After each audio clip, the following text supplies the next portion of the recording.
Hi hello ನಮಸ್ತೆ ಮಧುರಾ ಚಾನಲ್ಗೆ ಸ್ವಾಗತ. ನುಗ್ಗೆ ಸೊಪ್ಪಿನ ಪಲ್ಯ ಸಾಂಬಾರು ತಿಂದಿರ್ತೀರಾ, ಆದರೆ ಇವತ್ತು ನುಗ್ಗೆ ಸೊಪ್ಪಿನ ಲಾಡು ಮಾಡೋದು ಹೇಗಂತ ನೋಡೋಣ ಬನ್ನಿ.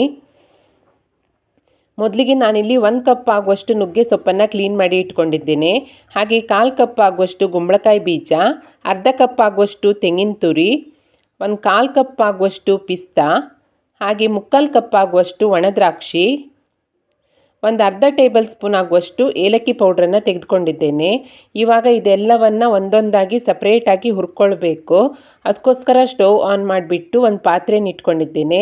ಇವಾಗ ಪಾತ್ರೆಗೆ ಕ್ಲೀನ್ ಮಾಡಿ ಇಟ್ಕೊಂಡಿರುವಂತಹ ನುಗ್ಗೆ ಸೊಪ್ಪನ್ನು ಸೇರಿಸ್ಕೊಳ್ತಾ ಇದ್ದೇನೆ. ಮಧ್ಯಮ ಉರಿಯಲ್ಲಿಯೇ ನುಗ್ಗೆ ಸೊಪ್ಪಿನಲ್ಲಿರುವ ನೀರಿನ ಅಂಶ ಎಲ್ಲ ಪೂರ್ತಿಯಾಗಿ ಡ್ರೈ ಆಗೋ ತನಕ ಇದನ್ನು ಹುರ್ಕೊಳ್ಬೇಕು.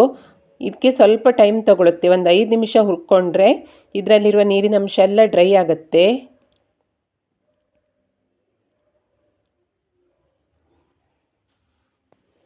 ಮಧ್ಯಮ ಉರಿಯಲ್ಲಿಯೇ ನಿಧಾನವಾಗಿ ಹುರಿಯೋದ್ರಿಂದ ನೋಡಿ ಸೊಪ್ಪು ಈಗ ಬಾಡ್ತಾ ಬಂದಿದೆ. ಇವಾಗ ಪೂರ್ತಿಯಾಗಿ ನೀರಿನ ಅಂಶ ಎಲ್ಲ ಡ್ರೈ ಆಗಿಬಿಟ್ಟು ಗರಿ ಗರಿಯಾಗಿದೆ ಸೊಪ್ಪು. ಇದನ್ನು ನಾನಿವಾಗ ಒಂದು ಸಪ್ರೇಟ್ ಬೌಲಿಗೆ ಸೇರಿಸ್ಕೊಂಡು ತಣ್ಣಗಾಗ್ಲಿಕ್ಕೆ ಬಿಡ್ತಾ ಇದ್ದೇನೆ. ನಂತರ ಅದೇ ಪಾತ್ರೆಗೆ 1/4 ಕಪ್ ಆಗುವಷ್ಟು ಗುಂಬಳಕಾಯಿ ಬೀಜವನ್ನು ಸೇರಿಸ್ಬಿಟ್ಟು ಇದನ್ನು ಕೂಡ ಒಂದು 2 ರಿಂದ 3 ನಿಮಿಷ ಹುರ್ಕೊಳ್ತೀನಿ. ಜಾಸ್ತಿ ಏನು ಹುರಿಯೋದು ಬೇಡ.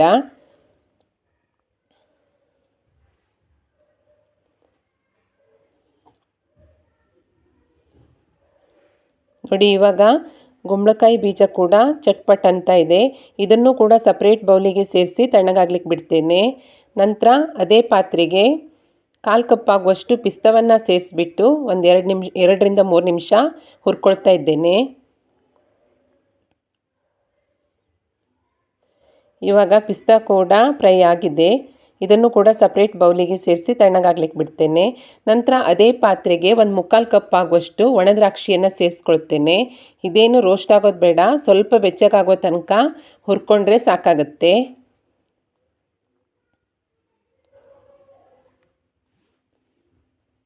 ಇವಾಗ ದ್ರಾಕ್ಷಿಯನ್ನು ಕೂಡ ನಾನು ಸಪ್ರೇಟ್ ಬೌಲಿಗೆ ತೆಗೆದಿಟ್ಕೊಂಡು ಅದೇ ಪಾತ್ರೆಗೆ ಅರ್ಧ ಕಪ್ ಆಗುವಷ್ಟು ತೆಂಗಿನಕಾಯಿ ತುರಿಯನ್ನು ಸೇರಿಸ್ಬಿಟ್ಟು ತೆಂಗಿನಕಾಯಿ ತುರಿಯಲ್ಲಿರುವಂತಹ ನೀರಿನ ಅಂಶ ಎಲ್ಲ ಡ್ರೈ ಆಗೋ ತನಕ ಇದನ್ನು ಕೂಡ ಚೆನ್ನಾಗಿ ಫ್ರೈ ಮಾಡ್ಕೊಳ್ತೀನಿ.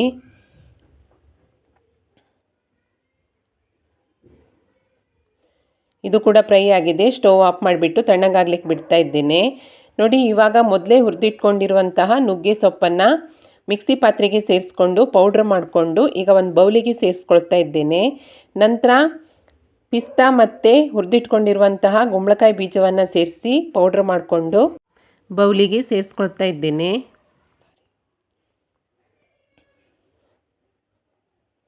ನಂತರ ಒಣ ದ್ರಾಕ್ಷಿಯನ್ನು ಕೂಡ ಹಾಗೆ ರುಬ್ಬಿ ಸೇರಿಸ್ಕೊಳ್ತಾ ಇದ್ದೇನೆ.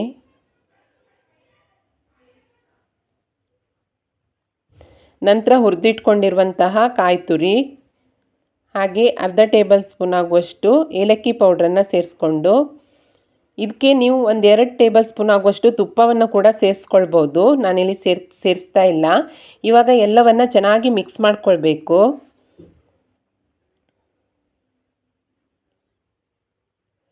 ನೋಡಿ ಈ ರೀತಿಯಾಗಿ ಚೆನ್ನಾಗಿ ಮಿಕ್ಸ್ ಮಾಡಿದ ನಂತರ ನಿಮ್ಗೆ ಯಾವ ಸೈಜಲ್ಲಿ ಬೇಕೋ ಆ ಸೈಜಲ್ಲಿ ಉಂಡೆಗಳನ್ನ ಮಾಡ್ಕೊಳ್ಬೋದು.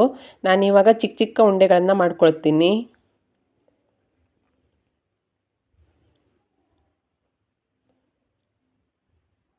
ನೋಡಿ ಈ ರೀತಿಯಾಗಿ ನುಗ್ಗೆ ಸೊಪ್ಪಿನ ಲಾಡು ರೆಡಿಯಾಗಿದೆ.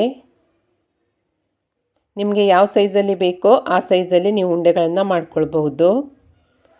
ನನಗೆ 1 ಕಪ್ಪು ನುಗ್ಗೆ ಸೊಪ್ಪಲ್ಲಿ ಇಷ್ಟು ಲಾಡು ರೆಡಿಯಾಗಿದೆ. ನೋಡಿ ತುಂಬಾ ಚೆನ್ನಾಗಿರುತ್ತೆ. ಯಾವಾಗಲೂ ನುಗ್ಗೆ ಸೊಪ್ಪಿನ ಸಾರು ಪಲ್ಯ ತಿಂದಿರ್ತೀರಾ, ಆದರೆ ನುಗ್ಗೆ ಸೊಪ್ಪಿನ ಲಾಡು ತಿಂದಿರಲಿಕ್ಕಿಲ್ಲ ಅಂತ ಅಂದ್ಕೊಳ್ತೇನೆ.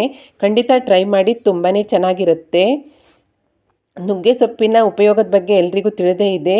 BP, ಶುಗರು, ಸ್ಕಿನ್ ಹೆಲ್ತಿಗೆ ಹಾಗೆ ಕೂದಲಿನ ಆರೋಗ್ಯಕ್ಕೆ ಕೂಡ ಒಳ್ಳೆಯದು. ಹಾಗೆ ವೆಯ್ಟ್ ಲಾಸ್ ಮಾಡೋರು ಕೂಡ ಈ ರೀತಿ ಉಂಡೆಗಳನ್ನ ಮಾಡಿಕೊಂಡು ಡೈಲಿ ಒಂದೊಂದು ಉಂಡೆ ತಿಂತಾಯಿದ್ರೆ ತುಂಬಾ ಚೆನ್ನಾಗಿರುತ್ತೆ.